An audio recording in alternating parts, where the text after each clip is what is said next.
Hi, and welcome to the Animation Industry Podcast. My name is Terry, and I'm constantly eating foods too hot for my mouth. This chat is with a NASA animator. That's right, a planetary science video producer and animator at NASA, and his name is James Tralie. And in our chat, we discuss how he took a U-turn from geophysics into CG animation and how NASA hired him to simplify really complex mathematical and sciencey concept things into easy to digest animated stories. James is also a freelance animator and illustrator. You might even know him from Instagram, where he has over 145,000 followers. And on top of this, he even has a super passion for teaching Blender, which he does on his YouTube channel, where he has almost 20,000 subscribers, and even has a Domestika course coming out in 2 days on October 20th. So if you're looking to learn Blender, go check out his course on Domestika or his YouTube channel. And coincidentally, this episode is actually sponsored by Domestika, who are offering a 40% off discount to anyone who signs up from now until March 31st, 2023, using the discount code AIP Domestika 40. So if you're thinking of taking James's course or any other animation or literally anything course, make sure you grab this discount. Again, that's AIP Domestika 40, and I've included a link in the description of this chat, so please check that out. And in case you haven't heard of Domestika, they've been a leader in online creative teaching since 2002, where they have over 2,000 courses taught by over 1,200 experts on a variety of topics like After Effects, Instagram brand strategy, watercolor illustration, time management for creatives, and of course, every type of animation you can imagine, including learning Blender. So go give them a look, and if you're interested in any of their courses, just use the discount code AIP Domestika 40 for 40% off. And now, without further ado, let's jump into the chat. Hi, James. How are you doing? Hey, good. Thanks so much for inviting me on. This is awesome. Yeah, of course. I'm excited to chat. You have such an interesting background. So why don't we just start with that? How did you go from studying geophysics to creating CG videos for NASA and everything in between? Like, where does this journey start for you? Yeah, I guess we could start like all the way back at the beginning. I guess I'd always been interested in, the kind of confluence of science and art, and kind of trying to combine those two together in any way possible for a lot of my work. And I had gotten into stop motion animation a number of years ago. That was like, I guess, my first foray into video production. I used to love building like Lego sets and these kind of dramatic environments, and then trying to animate them and bring them to life. And then slowly, I guess, old, or is this like in your adult life?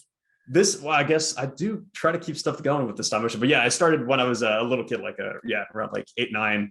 Started making these little things, and at the same time, I was also doing like robotics tournaments as well with Lego stuff too. So like kind of constructing these robots, having them, fed different commands to animate and actually do tasks. And at the same time, I was trying to animate inanimate Legos, I guess, as well.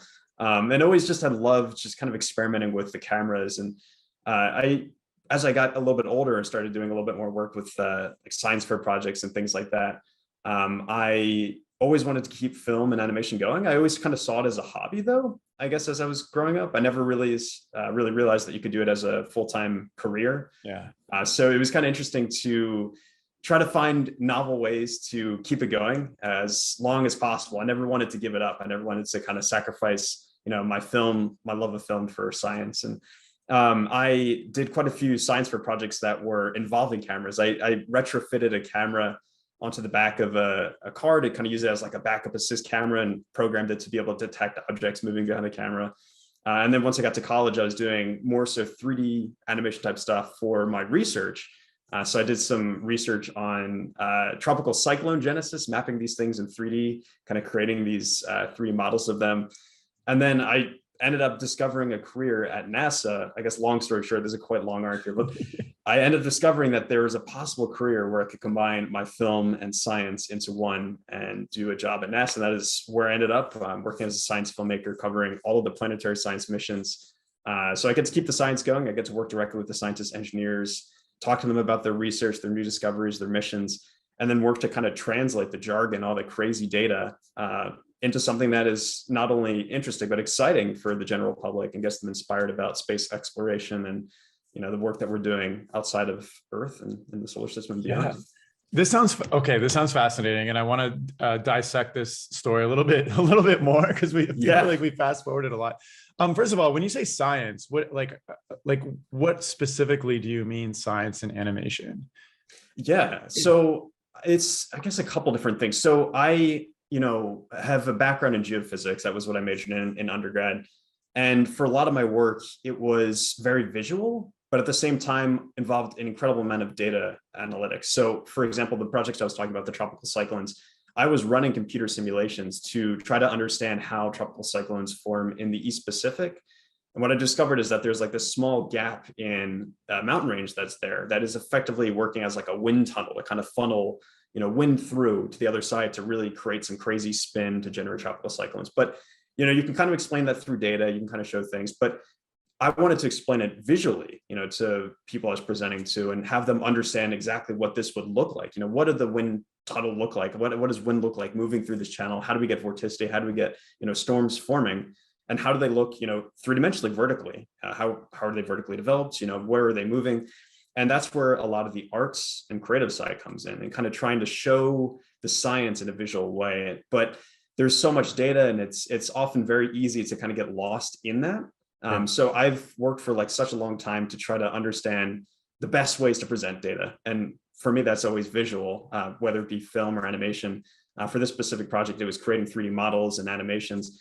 For other projects, for some of the stuff I was doing back in high school, I did a project involving drones, studying microclimates. I attached like a little radio sonde to the bottom of a drone, which usually are attached to weather balloons that you send up in the atmosphere that kind of take temperature, pressure measurements as they ascend up.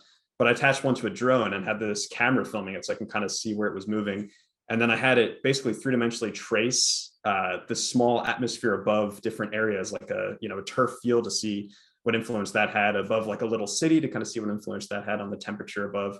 And all of that I mapped three-dimensionally through, filming this stuff here and then kind of tracking different things. And so it's always been kind of a visual, scientific, creative mix of things, and trying to find ways to present the data in kind of cool new ways, I guess. Cool. So I have so many questions. So are you specifically interested in like weather science for instance, or like just any science period? Like, yeah, sorry, I'm making this like pretty crazy. It's like, it's hard to unpack, I guess, so much of it because it's been such a journey of just general discovery, and I've just been interested in everything that kind of comes up, anything and everything, kind of just taking it all on. I guess now I'm interested in all kinds of science, and specifically the planetary science and stuff I do for NASA. But I have a background more so in environmental science and kind of atmospheric physics. So a lot of the projects and stuff I did in undergrad were more so involving that. A bit of geophysics work with like earthquake science as well. So just general earth science is kind of the amazing area I've kind of focused on. So you were interested in earth science. So you went to get a geophysics degree, and you kind of put animation on hold, like as a hobby, but used it as a tool to visually storytell data to other people in an easy to understand way. So I think that's great, but also like, your stuff is very beautiful, and your animation is like, you're hitting all the techniques and everything, which takes a different type of skill, because, you can visually represent data and it's boring and uninteresting. So obviously you also have like a passion for like beautiful storytelling as well.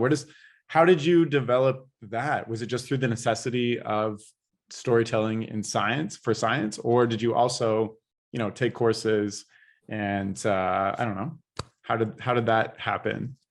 Yeah, well, it did take a lot of courses in arts and stuff as well throughout undergrad. I think for me the biggest influence on my storytelling has been kind of, you said, like the necessity for explanation. Earth has evolved over 4.6 billion years. There's been so much of a story, I guess, throughout the history of just our planet. And it's always interesting, like looking back at the rock record and kind of seeing how our planet has changed over time, what different environments existed, and kind of how we've gone from like an ice world to like a lush rainforest, and then how cities and things have developed and evolved. And I always love those diagrams that you'd see at like museums and things like that, that show like kind of like the evolution of an environment over time, or kind of like mixing of different ecosystems and things like that. And always loved kind of creating those myself as well too, like these kind of worlds, building a world. And I guess that's kind of been my approach to a lot of the work I do for 3D stuff now, was trying to create like an amusement park, or trying to create like a, this ecosystem that, kind of feels at times surreal, at times real, kind of at that intersection. And, just very much inspired by nature, very much inspired by just going out into the outdoors. And for a lot of the work I've done in undergrad and beyond has been just going out to explore places, just kind of walking in nature, going out into the forest, or taking measurements, but just observing. I think whenever I'm stuck or kind of like in a rut and, can't really think of something to create, even for my NASA projects too, even though they're involving things beyond Earth, I find it just so helpful to just go out and just observe nature, and look at patterns that develop, and just kind of get a feel for color and light and texture, and kind of how all of that works together to create the scene that you're seeing, that is completely naturally created. So it's always fun to do. Can you tell me how you actually got the job at NASA? You just showed up and you're like, hi, I like science. I have some animation skills. And they're like, perfect, you're hired. Like what happened in between graduating with your degree and, like everything between that and ending up where you are now? It was a pretty quick transition, actually. So near the end of senior year of college was around the time I was starting to look for careers. And I came across this position. I'd always been interested in working for NASA, as my cats are going crazy. Yeah, your cats are very distracting. They're fighting in the background. Yeah, they're going nuts there. So I started to reach out to some places to apply for jobs, and I'd always loved NASA. I think I'd always wanted to work there, I guess, as, something more scientifically focused. That's, I guess, why I got my degree, was to do something, researching maybe planetary geology, maybe doing, some of the computer simulation that I'd done before for environmental science. But I guess I didn't realize that this specific career existed until I just literally came across it on a job board. I'm like, oh my gosh, this is literally the perfect combination of everything that I love in life, which is, arts and science, and having a career where I literally blend both of those and keep both of those going. So I reached out to apply, and ended up getting the position, and started probably like 3 weeks after I graduated college. It was a pretty quick turnaround. So you had to put together like a portfolio and like showcase your like animation skills and storytelling, and they're just like, great, this perfect, hired. Yeah, I think so. Yeah, if you're kind of like new to the industry, I think it's very helpful to have a portfolio ready to go whenever you're looking to apply to stuff. So over the 4 years of college, I'd been kind of adding stuff to my portfolio, creating animations on the side. There's some stuff I did for coursework, some internships and different things where I was creating stuff, and just on my own, just trying to grow my skills and really find a way to just organize that in one place. So I had a resume and a nice portfolio ready to go that I submitted off. That definitely helped immensely get the position. How long have you been at NASA now? Just over 3 years. Oh, okay. But you also you don't just do NASA. Like the amount of work you're doing seems crazy to me. You're working full time in NASA. You have a rep. You're doing like concert visuals and like NFTs at some point too.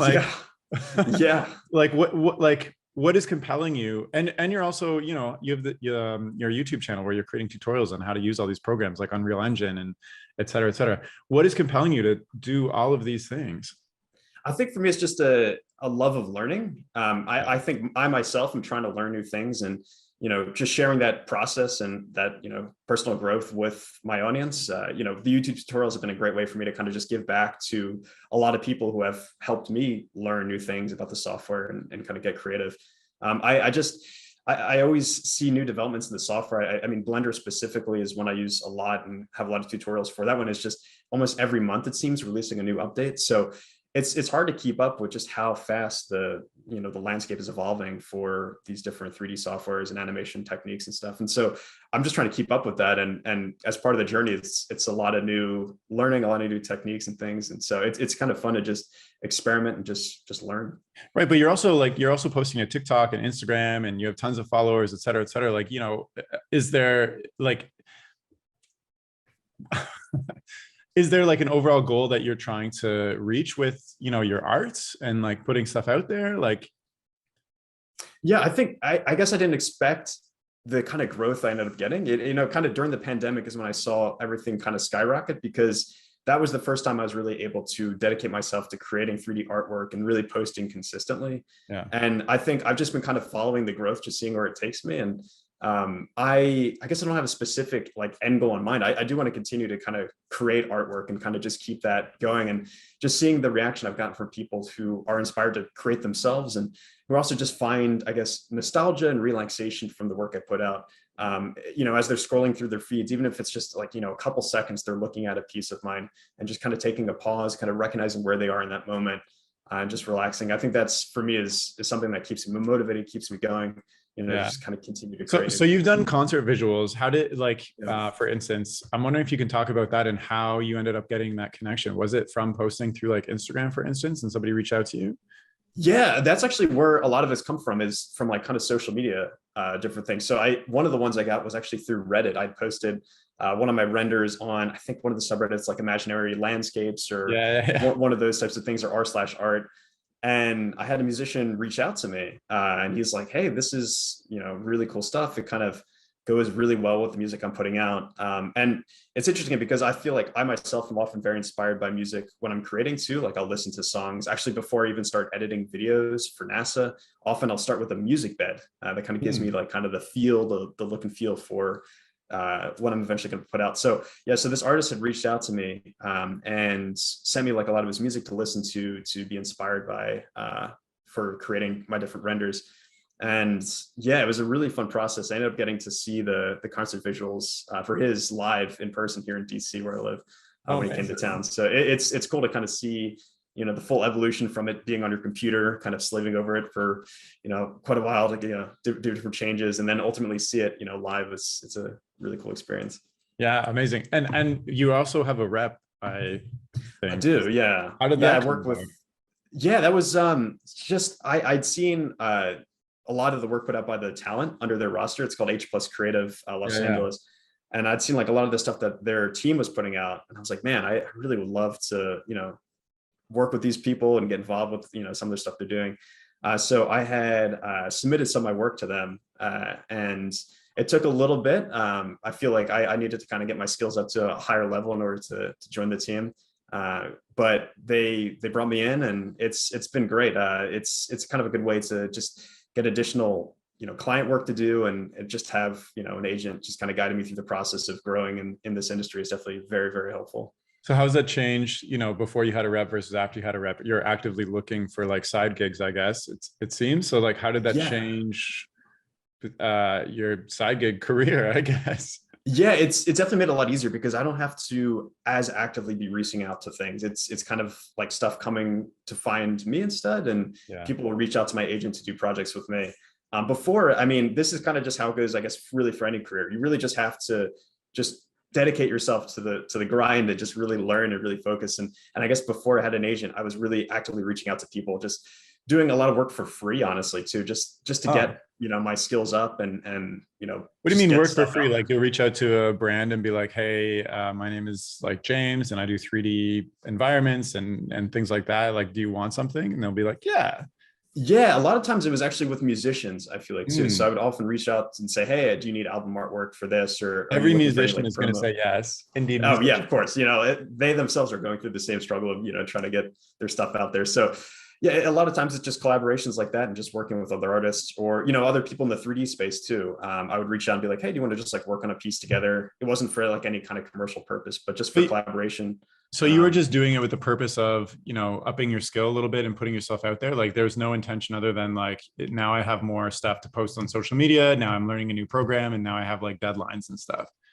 Yeah, I think it was just to kind of build that skill set, just because it was such a new thing to me. I didn't have a background in 3D previously. I Yeah. really just needed to have some kind of credibility to my name in order to, apply myself to like a bigger, big leagues, I Of guess, to get course. into So, that. so my other question is like, if you're working full time for NASA, then why are you pursuing like this side gig as well? I think it's just to kind of continue to learn, because a lot of the stuff I do in my side gig, I can then apply to the work I do for NASA. Like, actually, when I started at NASA, I was brought in as just a video producer. Gotcha. So just doing a lot of editing and filming and stuff like that. And I did a lot of stuff on the side just to learn Blender, to learn Cinema 4D and After Effects, and in a lot of my side gigs. And I brought it back to my team at NASA. I was like, hey, like, I have the skill set. I'd like to use this for some of our video projects if possible. And they're like, yeah, absolutely, like, have at it. So I started to actually create animations for NASA, and now I'm kind of like a hybrid producer animator.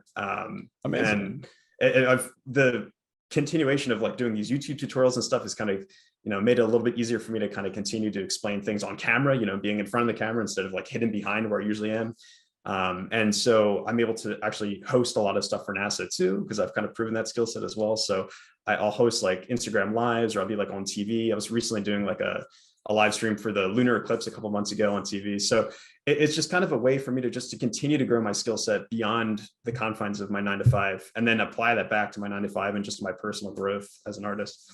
Totally. That's amazing. I'm wondering, that takes a lot of energy to do a full-time job and then collaborations and like tutorials, et cetera, et cetera. Like, where are you finding this like fire to do all these things personally?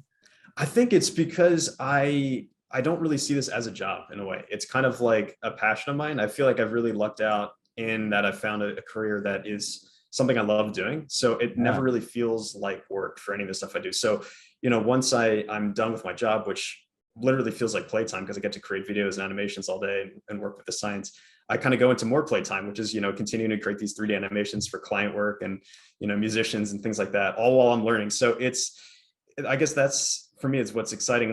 Like I said, whenever I do hit a creative block, it's nice to just go back out into nature, go for runs or walks, and just kind of explore and get inspired again.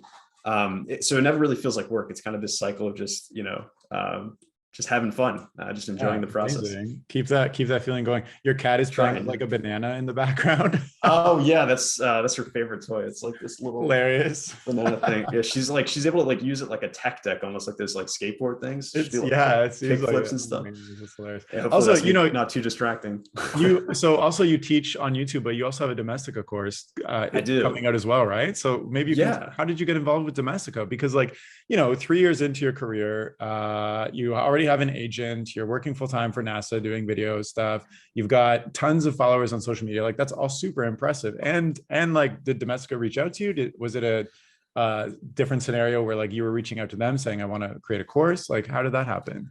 Yeah, so they'd reached out to me. I think they'd seen a lot of my YouTube videos before for the Blender community. And I, went up there a couple months back to their New York City office to film a tutorial series for Blender, which is, if you're not familiar, if you're watching this or listening to this, it's a open source free software. So there's such a low barrier to entry. You just literally have to download it. And it's very complicated at first. I mean, if you're coming from something else, like I was coming from Photoshop to it originally, it is a huge leap because now you have the extra dimension. Literally, there's a third dimension to all the work you're doing, which is at times very daunting, but also very exciting and very thrilling. So for this Domestika course, I tried to kind of peel back the difficulties of it and walk you through the creation of your first environment scene. And a lot of the stuff that you'd see on my Instagram, that's something that you could create after you walk through this course. It was just kind of an opportunity to present my workflow, talk through a lot of the stuff that I kind of source for inspiration, how I design things, how I map things out,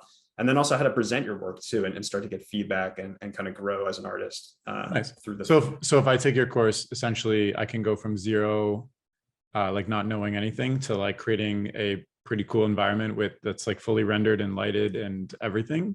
Oh yeah, absolutely. Yeah, I start with the basics and just kind of walking you through how to navigate around the viewport, figuring your way out of adding different objects in, kind of manipulating them, adding in lighting, all the basics. And then I start to get a little bit more complex, kind of bring in a little bit more modeling techniques that are a little bit more advanced, maybe texturing workflow and stuff that's a little bit complex. But I'm there the entire time to kind of walk you through and kind of teach you the ways of Blender. So it's a lot. Sounds like this is just lining up again with like your passion for kind of storytelling and explaining kind of sciencey things to people using animation. Yeah, absolutely. Yeah. So like, what is it that you're, like, what is it that you want to achieve at the end of the day? Like, if you had ultimate resources and time and et cetera, like, what is that thing that you're pursuing? I think for me, it's just trying to get as many people as possible involved in the creation of art. I think I guess I didn't know, like I said, I didn't know that my career existed. And, for both the work I do for NASA and my freelance stuff, I kind of want to get more people the resources possible to, start learning and start creating. And what's so great about Blender specifically is that it's free. It's so easy to access it. Creating, a course like this for Domestika or a lot of the work I do for Instagram and beyond, it's kind of a way to inspire people and show them what's possible, show them that there is this software that you can use. If you're interested in kind of creating these dreamscapes, or you have, kind of crazy daydreams and stuff like that you want to create in reality here, this is a way to do it. And just kind of exposing people to that software, to that artwork, I think is really awesome. And I kind of want to continue to serve as a source of inspiration to people who are trying to get involved in artwork, who don't necessarily know a way to get involved. And this is like a really awesome approach. And yeah, I think just kind of keeping that up. Gotcha. I'm wondering, like you have like a crazy amount of followers on like Instagram, like 150,000 or something like that. There are other people also creating tons and tons of artwork through like Blender and 3D Studio Max and whatnot in environments. Why do you think your stuff has been so well received by the kind of algorithms and just like people enjoying it, especially like on YouTube? You have like 19,000 subscribers as well, like with your tutorials and things. Like why do you think your artwork has been successful in these terms? I think I've tapped into like a certain feeling of nostalgia for a lot of viewers. So like a lot of my work for me is inspired by, memories of being a child as well too. And a lot of my work is inspired by this beach I used to go to growing up as a kid. And I think it kind of exists at the boundary of the real and the surreal, like I said. And so it feels like a place that is familiar to you, maybe in like a dream that you saw this place once, but it still is kind of tangible. Like you'll have, familiar elements like, walls or windows or archways. And, in those spaces that are at times very familiar is a lot of kind of exotic elements too. So you have like palm trees and all these plants where they not necessarily would be, like in the inside of like a cathedral, for example. There's like a big palm tree in my renders, or there's like waves and rivers and stuff carving pathways through. And so I think that is kind of what has really stuck out, I guess, when you're talking about the algorithm or stuff like that, to viewers, is it's that unique aspect of it. It's unexpected. When you come across it, it's like, wow, this looks like someone's living room, but there's, a massive pool in the middle of it. So it's kind of having that subversion of like, you're expecting one thing, but it's actually, a completely different experience. And I think beyond that, also tying all of my worlds together into this kind of one dream space, dream park, if you will, like kind of everything is connected together. There's just kind of this, flow between the spaces. And I've kind of, I guess, slowly been creating like an amusement park in a way. Like everything is kind of connected in the same environment. And a lot of my viewers will say, hey, like, what if this lazy river that is here is actually connected to this other piece you put out? And what if it's all just part of the same experience? And I say, yeah, that's awesome. That's definitely, the look I'm going for. And now I'm learning Unreal Engine to kind of make it possible to see in VR too, if you can kind of like explore and walk around these spaces. So I think that's kind of what's made my stuff really stick out, is just, the unexpected aspect of it, I guess. So you're not specifically playing to like the algorithm or anything like that. You're just kind of creating what you enjoy, I guess. Yeah, I think the more I think about numbers, the worse I do, just also in terms of mental health too. I think it's so easy to get caught up in like, just a chase of, a numbers game. And I talked to a lot of my friends who are also in the industry as well too. And that's something that we all really struggle with is, the algorithm for all these platforms changes on a daily basis, and what works and what doesn't work, in quotes.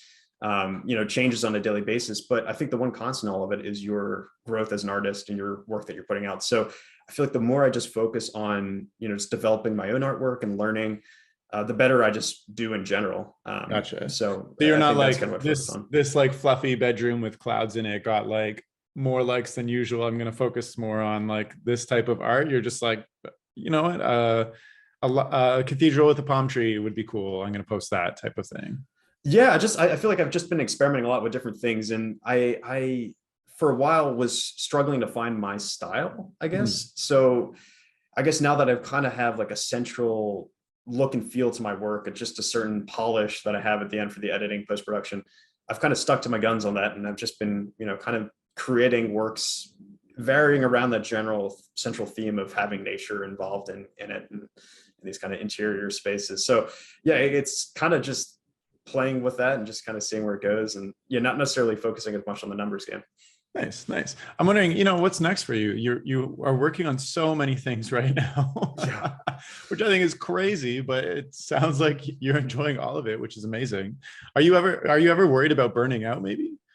I think so. Yeah. I mean, it's very easy to, I feel like, get burnt out. I feel like when I'm not doing something, I feel like I'm often stressed out. It's like it's kind of like a weird experience. Like I think Hmm. I feel I'm like the I'm kind same of way. like, If I'm not my brain isn't constantly producing stuff, I don't know what's wrong with me.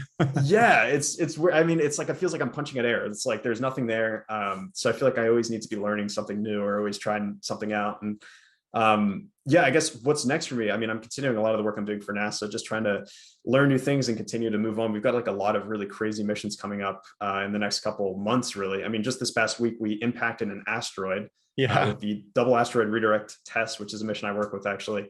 And So so it's tell just me about that. Tell me about, that's the dart you're talking about, it right? is, yeah, Tell yeah. me about, what does your involvement in that project look like from start to finish?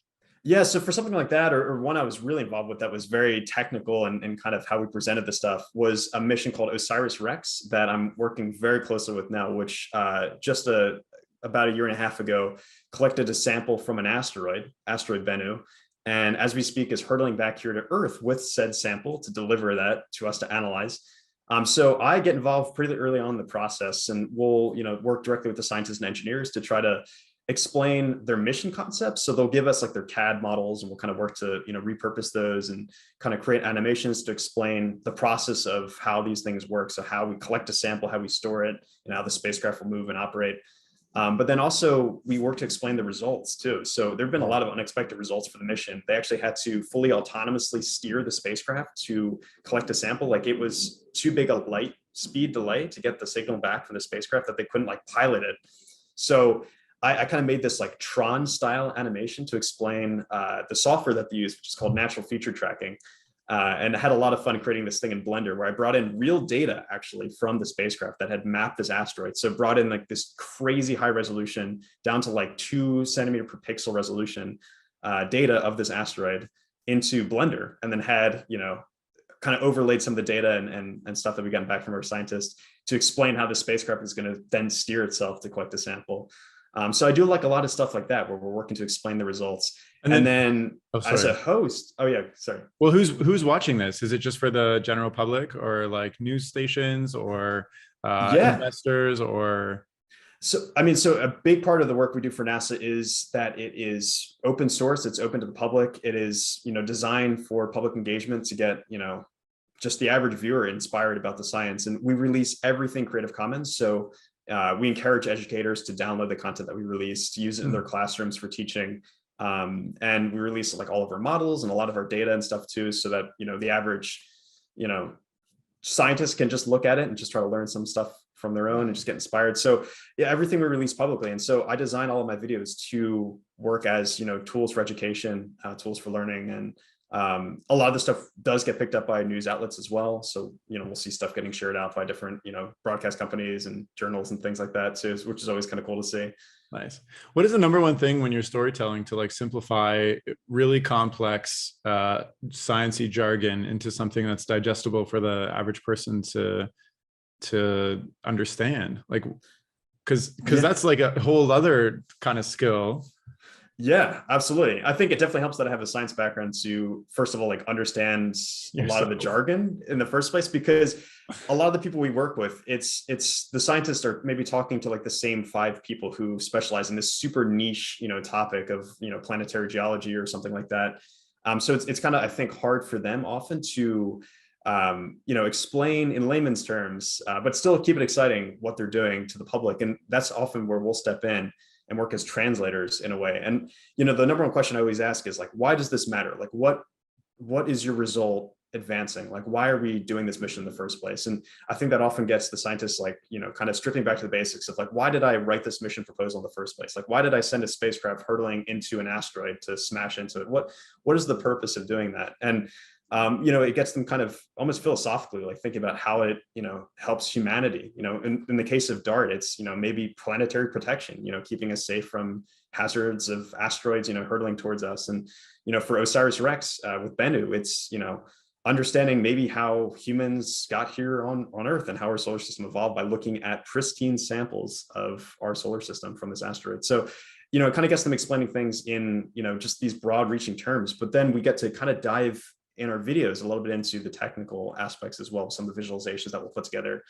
but still keeping it very engaging. Like we're able to kind of really make stuff pop on the screen. For Osiris Rex, I made like a VR experience where you're able to stand on the asteroid and look around and kind of experience what it'd be like to be on the surface of this, other world outside of Earth, and seeing our spacecraft come down and collect a sample. So doing stuff like that is always really, really crazy, really fun. Amazing. I'm wondering, you work at NASA, and it sounds like you're maybe one of a couple of people who do this, but how widespread is kind of this role in the industry of taking scientific data and animating it for the purposes of storytelling or whatnot, or I'm at a loss for words because it's too sciencey. How widespread is this kind of role in the industry?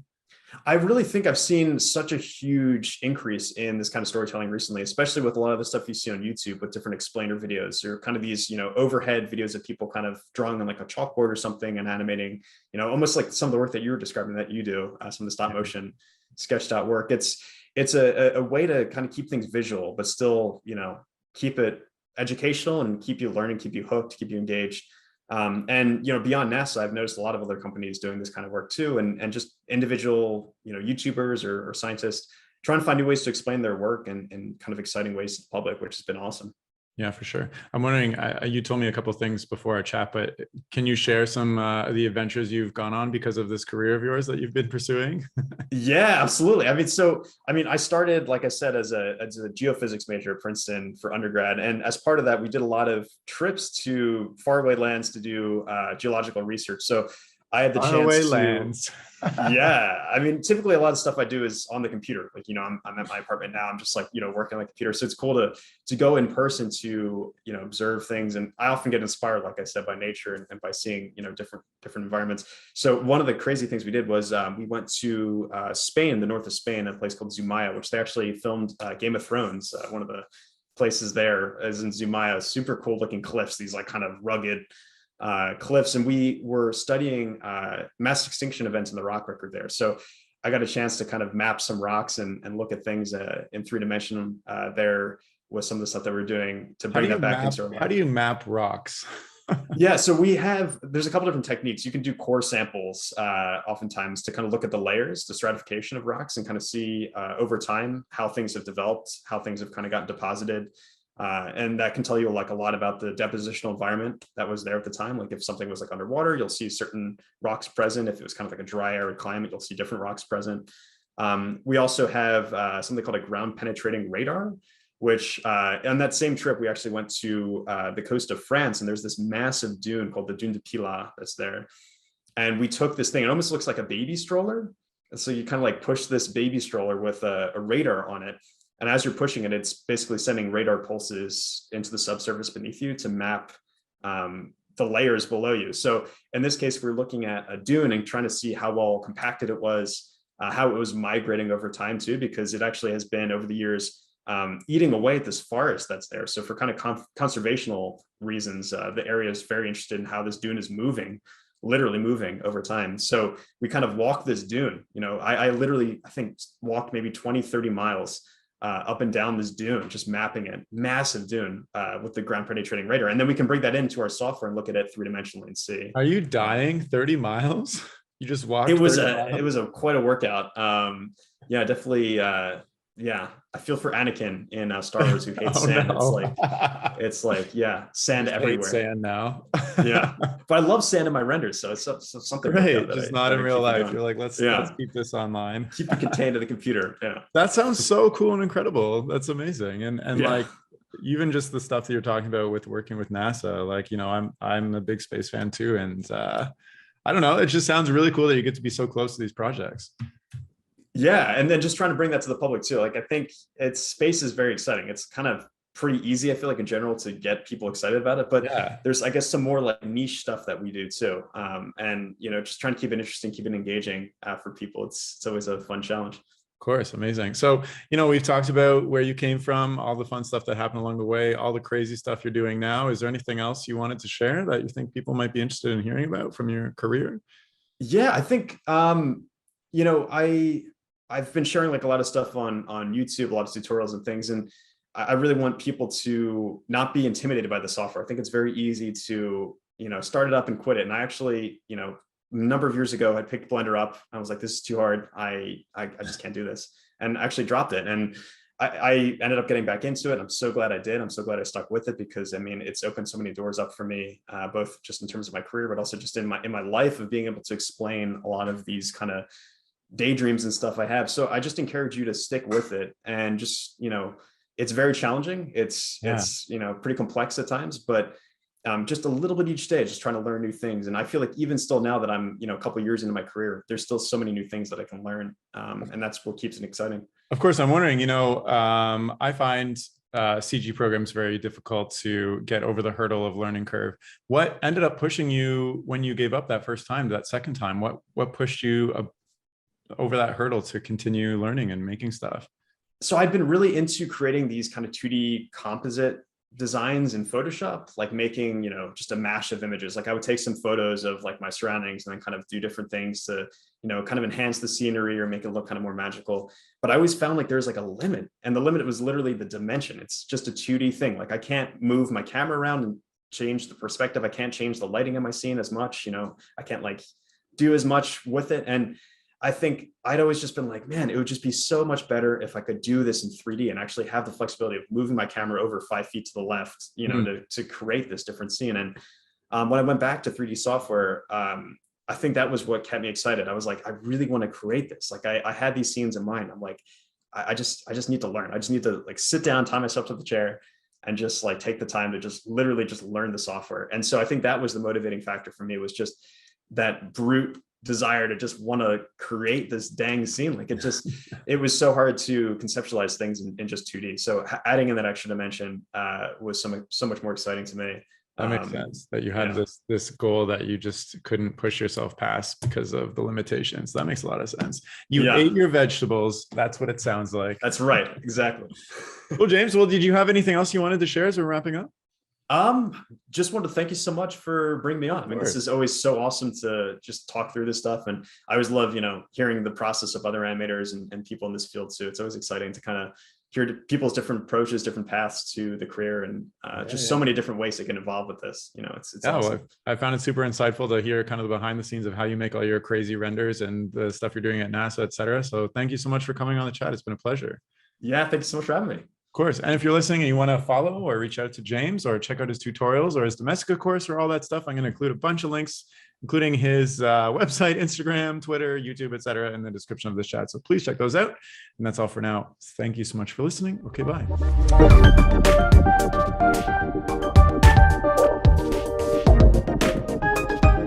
The music for this podcast was composed by Will Farmer and the graphics by Daniel Abensauer. I encourage you to look them up if you enjoyed their work.